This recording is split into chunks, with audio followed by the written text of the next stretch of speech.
ਉਹਦਾ ਹਵਾਲਾ ਬਹੁਤ ਅੱਛਾ ਕਰਨ ਲਈ ਉਹਦੀ ਤਿਆਰੀ ਉਹਨੂੰ ਕੀ ਦੇਣਾ ਹੈ। ਜਦੋਂ ਗੱਭਣ ਮੱਝਾਂ ਵੰਡੇ ਨਾਲ ਤਿਆਰ ਕਰੋਗੇ ਬੇਸ਼ੁਮਾਰ ਚਰਬੀ ਚੜ ਜਾਂਦੀ ਹੈ। ਜਦੋਂ ਮੱਝ ਤੇ ਚਰਬੀ ਚੜੇਗੀ ਨਾ ਉਹ ਦੁਬਾਰਾ ਸੂਏਗੀ, ਉਹ ਦੁੱਧ ਤੇ ਨਹੀਂ ਆਏਗੀ। ਮੱਝ ਗੱਭਣ ਨੂੰ ਖੁੱਲਿਆ ਰੱਖਣਾ ਚਾਹੀਦਾ ਬੰਨ ਕੇ। ਮੈਨੂੰ ਕੋਈ ਮੱਝ ਦਾ ਲਾਲ ਥਣ ਅੱਧਾ ਕਰਿਆ ਪੂਰਾ ਕਰ ਦੇਵੇ, ਜੋ ਇਨਾਮ ਕਵੇਗਾ ਮੈਂ ਦੇਵਾਂਗਾ। ਜਾਨਵਰ ਨੂੰ ਤਿਆਰ ਕਰਨਾ ਬਹੁਤ ਜ਼ਰੂਰੀ ਚੀਜ਼ ਹੈ ਜੀ। ਪਹਿਲੇ ਗੱਲ ਕਰਦੇ ਆ ਜਿਹੜੀਆਂ ਮੱਝਾਂ ਕੋਈ ਤੁਹਾਡੇ ਕੋਲੋਂ ਹੀਟ 'ਚ ਨਹੀਂ ਆਉਂਦੀਆਂ, ਗੱਭਣ ਨਹੀਂ ਹੁੰਦੀਆਂ ਜੀ, ਵੇਗ ਬੋਲਾ ਹੁੰਦਾ ਹੈ, ਪਤਾ ਨਹੀਂ ਲੱਗਦਾ, ਖਲੋਂਦੀਆਂ ਨਹੀਂ, ਉਹਨਾਂ ਲਈ ਕੀ ਹੱਲ ਕਰਦੇ ਹੋ? ਹੱਲ ਹੈ ਇੱਕ ਤੇ ਕੋਈ 100 ਦੇ ਵਿੱਚੋਂ ਇੱਕ ਜਾਨਵਰ ਹੁੰਦਾ। ਸਾਡੀ ਕੌਮ ਨੂੰ ਤਜਰਬੇ ਤੇ ਹੈ ਨਹੀਂ ਜੀ, ਉਹ ਐਵੇਂ ਥੁੱਕ ਲਾ ਦਿੰਦੀ ਹੈ।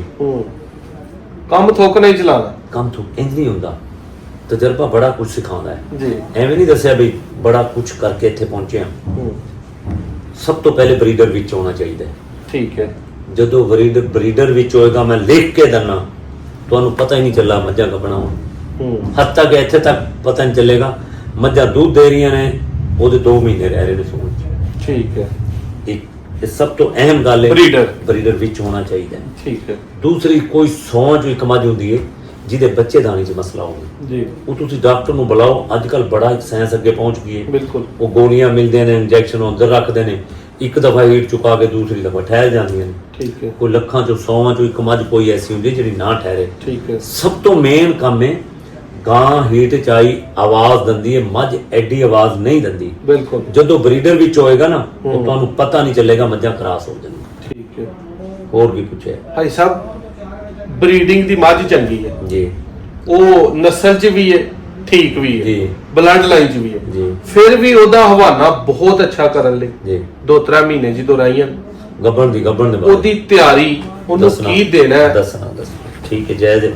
ਜਦੋਂ ਮੱਝ ਨੂੰ ਹਮੇਸ਼ਾ ਯਾਦ ਰੱਖਿਓ, ਮੈਂ ਤੇ ਕਹਾਂਗਾ 4 ਮਹੀਨੇ ਮੱਝ ਨੂੰ ਰੈਸਟ ਦੇਣਾ ਚਾਹੀਦਾ ਹੈ। ਸੂਣ ਤੋਂ ਪਹਿਲੇ ਸੌਣ ਤੋਂ ਪਹਿਲੇ ਉਹਨੂੰ ਡਰਾਈ ਕਰਨਾ ਚਾਹੀਦਾ ਹੈ। ਡਰਾਈ ਹੈ ਸਭ ਕਿਸ ਤਰ੍ਹਾਂ ਕਰਦੇ ਹੋ ਡਰਾਈ ਹੋ ਜਾਂਦੇ ਜਿਹੜਾ ਮੈਂ ਤੇ ਇੰਜ ਕਰਦਾ ਵੀ ਕਈ ਦਿਨ ਉਹਨਾਂ ਦੇ ਨਾ ਉਹ ਪੱਠਿਆਂ ਤੋਂ ਵੀ ਥੋੜਾ ਜਿਹਾ ਕਮੀ ਕੀਤੀ, ਤੂੜੀ ਤੇ ਰੱਖਿਆ। ਜੀ, ਜਦੋਂ ਦੁੱਧੋਂ ਘਟਣ ਉਹਨੂੰ ਨਸਾਣਾ ਪੈਂਦਾ ਹੈ। ਜਿਹੜੀਆਂ ਮੁਕਾਬਲੇ ਵਾਲੀਆਂ ਮੱਝਾਂ ਨੇ ਉਹ ਤੇ ਭਜਾਣੀਆਂ ਪੈਂਦੀਆਂ, ਕੀ ਕਰੀਏ ਮਗਰ ਚੜ ਕੇ ਭਾਈਦੀਆਂ ਹੀ ਨਹੀਂ ਕਰਦੇ ਪੁੱਛਣਾ ਤੰਗ ਆ ਜਾਂਦੇ ਆ ਜੀ, ਬਈ ਉਹਨੂੰ ਨਸਾਣਾ ਪੈਂਦਾ ਹੈ। ਕਮ ਸੇ ਕਮ 4 ਮੁਕਾਬਲੇ ਨੂੰ ਛੱਡ ਦੋ ਭਾਈਜਾਨ, ਹਰ ਮੱਝ ਨੂੰ 4 ਮਹੀਨੇ ਰੈਸਟ ਦੇਣਾ ਚਾਹੀਦਾ ਹੈ। ਜਿਹੜੀ ਮੱਝ ਨੇ ਸਾਲ ਡੇਢ ਦੁੱਧ ਪਿਲਾਣਾ ਹੈ ਨਾ ਉਹਨੂੰ 4 ਮਹੀਨੇ ਰੈਸਟ ਦਿਓ। ਠੀਕ ਹੈ। ਤੇ ਉਹਨੂੰ ਕਮ ਸੇ ਕਮ 5 ਕਿਲੋ ਘਿਓ ਦਿਓ, 5 ਕਿਲੋ ਤੇਲ ਦਿਓ। 5 ਕਿਲੋ ਘਿਓ, 5 ਕਿਲੋ ਤੇਲ। ਘਿਓ ਡਾਲਡਾ ਜਾਂ ਦੇਸੀ? ਨਹੀਂ ਡਾਲਟਨ ਕੇ ਡਾਲਟਾ ਤਾਂ ਮੇਰਾ ਗੁਨਾਹ ਤੇ ਦੋਨਾਂ ਨੇ ਮੱਝ ਨਾਲ ਹਮੇਸ਼ਾ ਮੱਝ ਨੂੰ ਦੇਸੀ ਘਿਓ ਦਿਓ ਤੇ ਤੇਲ ਦਿਓ ਸਰੋਂ ਦਾ। ਗਰਮੀ ਸਰਦੀ ਗਰਮੀ ਕੁਝ ਨਹੀਂ ਕਹਿੰਦਾ, ਕੁਝ ਨਹੀਂ ਕਹਿੰਦਾ। ਇਹ ਕਿਸ ਤਰ੍ਹਾਂ ਦੇਣਾ ਤੇਲ? 1.5 ਪਾਈਆ ਤੇਲ ਹੋਵੇ, 1.5 ਪਾਈਆ ਤੇਲ ਹੋਏ, 1.5 ਪਾਈਆ ਪਾਣੀ ਹੋਵੇ, 2 ਛਟਾਂ ਕਾਲੀ ਜੀਰੀ ਪਾ ਲਓ, 2 ਛਟਾਂ ਕਾਲੀ ਜੀਰੀ, 100 ਗ੍ਰਾਮ ਕਾਲੀ ਜੀਰੀ ਪਾ ਲਓ, 1.5 ਪਾਈਆ ਤੇਲ, ਅੱਧਾ ਕਿਲੋ ਪਾਣੀ। ਠੀਕ ਹੈ। ਇੱਕ ਛਟਾਂਗ ਵਿੱਚ ਹਾਲੀਆ ਪਾ ਲਓ, ਗ੍ਰੈਂਡ ਹੋਇਆ ਹੋਵੇ ਕਾਲੀ ਜੀਰੀ ਬਰੀਕ ਪੀਸਿਆ, ਉਹ ਵਿੱਚ ਪਾ ਲਓ। ਉਹ ਬਾਦੀ ਨੂੰ, ਕੌੜ ਨੂੰ, ਹਰ ਚੀਜ਼ ਨੂੰ, ਉਹ ਮੱਝ ਦੇ ਜਿਸਮ ਨੂੰ, ਜਿਹੜੀਆਂ ਹਮੇਸ਼ਾ ਬਾਦੀ ਦੀ ਵਜ੍ਹਾ ਨਾਲ ਕਈ ਬਿਮਾਰੀਆਂ ਲੱਗਦੀਆਂ ਨੇ ਜੀ, ਜਦੋਂ ਕਾਲੀ ਜੀਰੀ ਦਿਓਗੇ ਤੇਲ ਅਸਰ ਪੂਰਾ ਕਰੇਗਾ।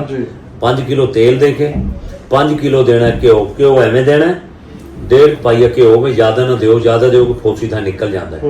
1.5 ਪਾਈਆ ਘਿਓ ਹੋਵੇ ਦੇਸੀ, 2 ਕਿਲੋ ਕੜਿਆ ਦੁੱਧ ਹੋਵੇ, 1 ਪਾਈਆ ਚੀਨੀ ਹੋਵੇ, 2 ਛਟਾਂ ਖਾਲੀਆ ਹੋਵੇ ਉਹਦੇ।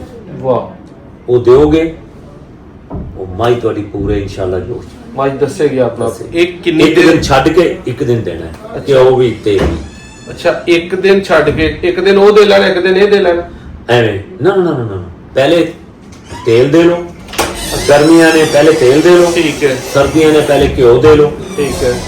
ਜਿਹੜਾ ਹਾਲੀਆ ਹੈ ਨਾ, ਕਈ ਲੋਗों ਨੂੰ ਪਤਾ ਹੀ ਨਹੀਂ ਵੀ ਹਾਲੀਆ ਕੀ ਹੈ। ਹਾਲੀਆ ਤਾਂ ਬਹੁਤ ਬੜਾ ਫਾਇਦੇਮੰਦ ਹੈ। ਹਾਲੋ ਉਹ ਇਸ ਤਰ੍ਹਾਂ ਜਿਹੜੇ ਪੇਟ ਦੇ ਅੰਦਰ, ਬਾਹਰ ਤਾਂ ਕੀੜੇ ਪੈਣਾ ਬੜੀ ਦੂਰ ਦੀ ਗੱਲ ਹੈ, ਜਿਹੜਾ ਅੰਦਰ ਹੈ ਨਾ ਮੱਝ ਦਾ, ਅੰਦਰ ਤੇ ਪੇਟ ਦੇ ਕੀੜੇ ਵੀ ਖਤਮ ਕਰਦਾ। ਹਾਲੋ ਉਹ ਦੇਣੀ ਚਾਹੀਦੀ, ਬਹੁਤ ਅੱਛੀ ਚੀਜ਼ ਹੈ। ਬਹੁਤ। ਇਸ ਤੋਂ ਬਾਅਦ ਡਾਕਟਰ ਸਾਹਿਬ ਵੰਡਾ ਜਿਹੜਾ ਜੀ ਗੱਭਣ ਮੱਝ ਨੂੰ, ਜੇ ਗੱਭਣ ਮੱਝ ਨੂੰ ਵੰਡਾ ਨਾ ਦਿਓ, ਨੁਕਸਾਨ ਦੇਗਾ। ਤੇ ਕਈ ਲੋਕਾਂ ਨੂੰ ਨਹੀਂ ਪਤਾ, ਬੰਦੇ ਨੂੰ ਧੱਕੀ ਰੱਖਦੇ ਨੇ। ਪਤਨ ਵੰਡਾ, ਗੱਭਣ ਮੱਝ ਨੂੰ ਵੰਡਾ ਨਹੀਂ ਦੇਣਾ ਚਾਹੀਦਾ। ਕੀ ਨੁਕਸਾਨ ਹੁੰਦਾ ਹੈ? ਉਹਦੇ ਨੁਕਸਾਨ ਇਹ ਆ ਵੀ ਇੱਕ ਚੀਜ਼, ਮਸਲਨ ਤੁਸੀਂ ਜਦੋਂ ਭਲਵਾਨ ਹੈ ਨਾ, ਭਲਵਾਨੀ ਕਰਦਾ ਹੈ, ਤੁਸੀਂ ਰਾਤ ਨੂੰ ਸਿਰਫ ਮਿਸਾਲ ਦੇਣਾ, ਰਾਤ ਨੂੰ ਰੋਟੀ ਖਾ ਕੇ ਜਦ ਤੱਕ ਵਾਕ ਨਾ ਕਰੋ ਤਾਂ ਬੰਦੇ ਕਹਿੰਦੇ ਨੇ ਸੋਈਏ ਨਾ, ਡਾਕਟਰ ਸੁਬਾਨ ਕਹਿੰਦੇ ਇਦਾਂ ਖਰਾਬ ਵੀ ਯਾਰ ਰੋਟੀ ਅੱਗੇ ਤੇ ਦੌਰ ਤੇ ਥਾ ਵੀ ਮਗਰਬ ਤੋਂ ਅਸਰ ਤੇ ਮਗਰਬ ਦੇ ਦਰਮਿਆਨ ਖਾਣਾ ਖਾ ਲਓ। ਉਹ ਲੋਕ ਸਿਹਤਮੰਦ ਰਹਿੰਦੇ ਸੀ।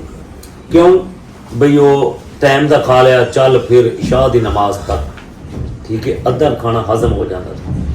ਮੱਝ ਗੱਭਣ ਨੂੰ ਜਿਹੜੀ ਨੂੰ ਵੰਡਾ ਦੇਣਾ, ਵੰਡੇ 'ਚ ਇੱਕ ਤਾਕਤ, ਉਹ ਕੀ ਕਰਦਾ ਹੈ, ਉਹ ਹੁਣ ਲੋਕਾਂ ਨੂੰ ਇਸ ਗੱਲ ਦੀ ਸਮਝ ਨਹੀਂ ਲੱਗੇਗੀ। ਮੈਂ ਇੱਕ ਛੋਟੀ ਜਿਹੀ ਮਿਸਾਲ ਦਿੰਦਾ ਜੈਨਵਨ, ਜਦੋਂ ਗੱਭਣ ਮੱਝਾਂ ਵੰਡੇ ਨਾਲ ਤਿਆਰ ਕਰੋਗੇ ਬੇਸ਼ੁਮਾਰ ਚਰਬੀ ਚੜ ਜਾਂਦੀ ਹੈ।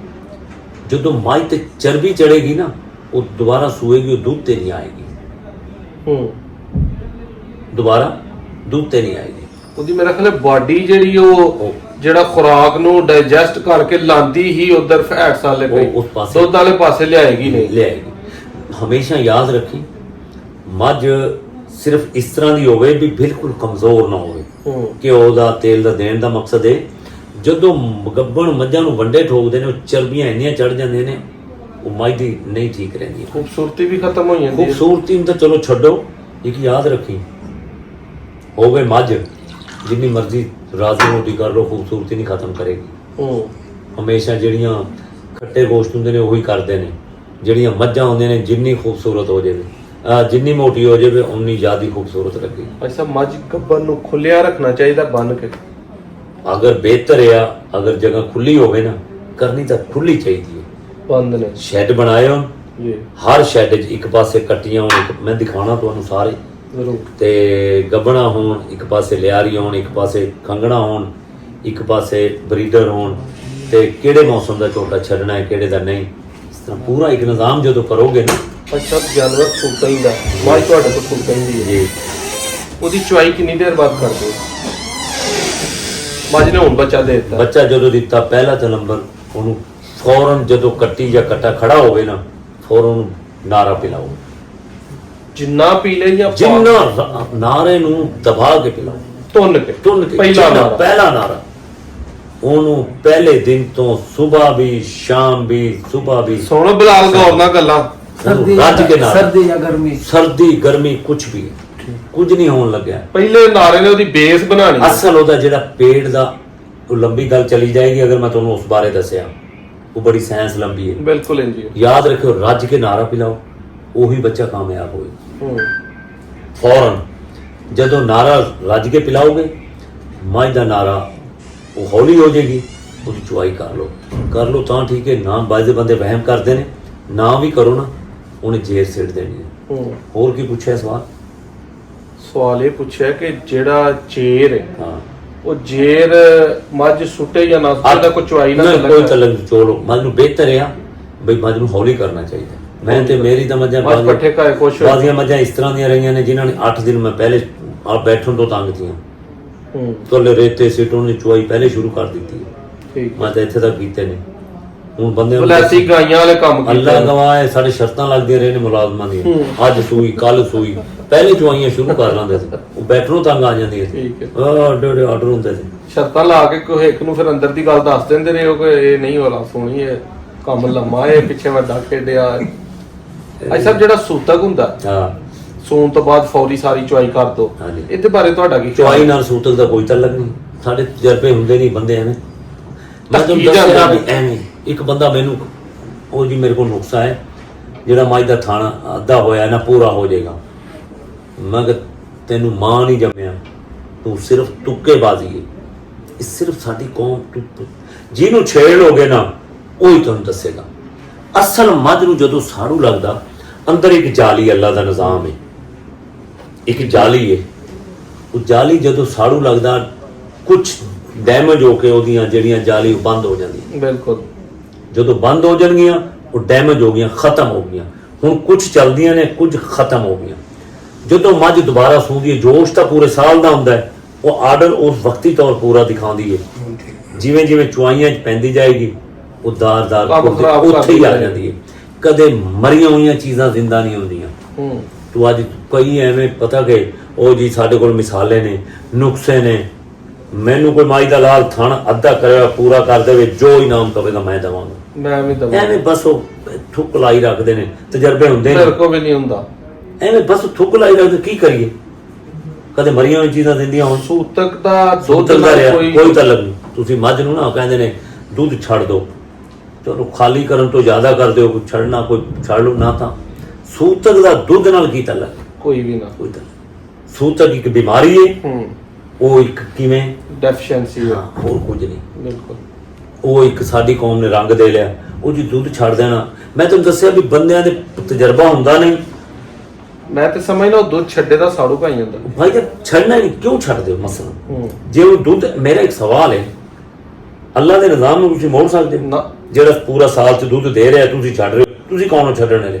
ਅੱਲਾ ਨੇ ਕਿਹਾ ਤੁਸੀਂ ਇਹਨੂੰ ਇਹ ਦੁੱਧ ਦੇਣ ਵਾਸਤੇ ਤਾਂ ਤੁਹਾਨੂੰ ਮੈਂ ਸਾਲ ਪੂਰਾ ਜਮਾ ਕਰਾ ਕੇ ਅੱਜ ਤੁਹਾਨੂੰ ਸਬਜ਼ ਪੱਠੇ ਖਵਾ ਕੇ ਅੱਲਾ ਨੇ ਹਾਂ ਕੀਤੀ ਹੈ ਕਿ ਅੱਜ ਕੱਢੋ, ਉਧਰ ਨਾ ਕੱਢਿਆ ਤੇ ਜਾਂਦਾ ਰਹਿਣਾ। ਮੈਂ ਕਹਿਣਾ ਤਜਰਬਾ ਹੁੰਦਾ ਨਹੀਂ ਭਾਈਜਾਨ, ਐਵੇਂ ਲਾਈ ਰੱਖਦੇ ਨੇ ਬੰਦੇ। ਬਿਲਕੁਲ। ਹਾਂ ਲਓ ਸਰ ਜੀ, ਮਜ਼ਾ ਆ ਗਿਆ ਭਾਈ ਸਾਹਿਬ ਕੋ ਗੱਬਨ ਜਾਨਵਰ ਦੀ ਤਿਆਰੀ ਦਾ ਸੁਣ ਕੇ। ਪੂਰੀ ਜਿਹਨੂੰ ਚਸ ਕਹੀਦੇ ਭਾਈ ਸਾਹਿਬ, ਪਹਿਲਨ ਕੱਟੀ ਤੇ ਦੂਜੀ ਵੱਡੀ ਮਾਈ ਦੋਵਾਂ ਲਈ ਉਹ ਤੇਲ ਘਿਓ ਵਾਲਾ ਨਹੀਂ, ਨੁਸਖਾ ਪਹਿਲਨ ਨਹੀਂ, ਪਹਿਲਨ ਕੱਟੀ ਆਪਣੇ ਜੋਸ਼ ਚ ਹੁੰਦੀ, ਉਹਨੂੰ ਕੋਈ ਸ਼ੈ ਨਾ ਦਿਓ, ਚੱਲਣ ਦੇ ਉਹਨੂੰ। ਉਹਨੂੰ ਚੱਲਣ। ਪਹਿਲਨ ਝੋਟੀਆਂ ਆਪਣੇ ਪੱਠਿਆਂ ਤੇ ਜੋਸ਼- ਰੱਖੋ। ਪੱਠਿਆਂ, ਹਾਂ। ਇਹ ਸਾਡੀ ਕੌਮ ਨੂੰ ਭਾਈਜਾਨ ਰੌਲਾ ਹੈ, ਇਹ ਸਿਰਫ ਇਹ ਚੱਸਾਂ ਲੈਣ ਵਾਸਤੇ ਨਾ ਇਹ ਸਵਾਲ ਪੁੱਛਦੇ ਨੇ। ਅੱਛਾ। ਯਾਦ ਰੱਖਣਾ, ਪੱਠੇ ਪਾਣੇ ਨਹੀਂ, ਪੱਠੇ ਨਹੀਂ ਰੱਜ ਕੇ ਪਾਣੇ। ਪੱਠੇ ਪਾਣੇ ਤੁਸੀਂ ਗੱਲ, ਤੁਹਾਨੂੰ ਸਵਾਲ ਕੋ ਨੇੜੇ ਥਾਂ ਗੱਲ ਪੁੱਛਣੀ, ਕੋਈ ਨੁਸਖਾ ਦੱਸ ਯਾਰ ਜਿਹੜਾ 2-4 ਮਿੰਟਾਂ ਚ 150 ਚ ਕੰਮ ਮੁੱਕ ਜੇ। ਐਵੇਂ ਹੀ ਉਹ ਮੈਨੂੰ ਕਹਿੰਦੇ ਨੇ ਸਰ ਮੇਰੇ ਅਗਰ ਤੁਹਾਨੂੰ ਮੋਬਾਈਲ 'ਚ ਨੰਬਰ ਦੱਸਾਂ ਨਾ, ਜੇ ਹੁਣ ਮੇਰੇ ਕੋਲ ਇਹ ਇੱਕ ਅੱਧੇ ਘੰਟੇ 'ਚ ਪਤਾ ਨਹੀਂ ਕਿੰਨੀਆਂ ਕਾਲਾਂ ਆਈਆਂ ਪਈਆਂ। ਉਹ ਕੀ ਹੈ, ਸਿਰਫ ਸਾਨੂੰ ਯਾਰ ਦੱਸ, ਕੋਈ ਪੁੜੀ ਦੱਸ ਦੇ, ਕੋਈ ਕਾੜਾ ਦੱਸ ਦੇ। ਅੱਛਾ ਯਾਰ ਤੇਰੀਆਂ ਮੱਝਾਂ ਇੰਨਾ ਦੁੱਧ ਕਰਦੇ, ਸਾਡੀਆਂ ਕਿਉਂ ਨਹੀਂ ਕਰਦੇ? ਐਡੇ ਆਰਡਰ ਨੇ। ਕੁਆਲਿਟੀ ਤੇ ਨਸਲ ਤੇ ਜ਼ੋਰ ਨਹੀਂ ਦੇਣਾ, ਆ ਸਵਾਲਾਂ ਤੇ ਜ਼ੋਰ ਬੰਦੇ ਦਿੰਦੇ। ਬਿਲਕੁਲ। ਨਹੀਂ ਆਹ ਕਰ ਲਈ, ਉਹ ਕਰ ਲਈ। ਦੂਸਰਾ ਪਤਾ ਕੀ, ਜਿਵੇਂ ਇਨਸਾਨ ਨੂੰ ਇੱਕ ਅੱਲਾ ਨੇ ਬਣਾਇਆ ਨਾ, ਬੁਖਾਰ ਹੈ, ਸਿਰ 'ਚ ਦਰਦ ਹੈ, ਤਕਲੀਫ ਹੈ, ਡਾਕਟਰ ਤੋਂ ਇਲਾਜ ਸੁਣਨਾ। ਤੇ ਜਦੋਂ ਕੋਈ ਮੱਝ ਨੂੰ ਕੋਈ ਮਸਲਾ ਹੈ, ਉਹ ਫੌਰਨ ਜਾ ਕੇ ਡਾਕਟਰ ਨੂੰ ਦਿਖਾਓ। ਜਦੋਂ ਵਕਤੀ ਇਲਾਜ ਕਰਾਂਗੇ ਤੇ ਬਿਲਕੁਲ ਉਸੇ ਟਾਈਮ ਠੀਕ ਹੋਏਗਾ। ਸਾਡੇ ਬੰਦੇ ਨੇ ਗੱਪਾਂ ਮਾਰਦੇ ਨੇ ਦੋਸਤਾਂ ਨਾਲ, 3 ਦਿਨ ਮੱਝ ਦਾ ਪਤਾ ਕਰਦੇ ਨਹੀਂ, ਤੇ ਉਹ ਫਿਰ ਜਦੋਂ ਪਤਾ ਕਰਦੇ ਨੇ ਉਸ ਟਾਈਮ ਤੱਕ ਕੰਮ ਅੱਗੇ ਟੱਪਿਆ ਹੁੰਦਾ ਹੈ। ਬਿਮਾਰੀ ਅੱਗੇ ਅਸਰ ਬਹੁਤ ਜ਼ਿਆਦਾ ਕਰ ਚੁੱਕੀ ਹੁੰਦੀ।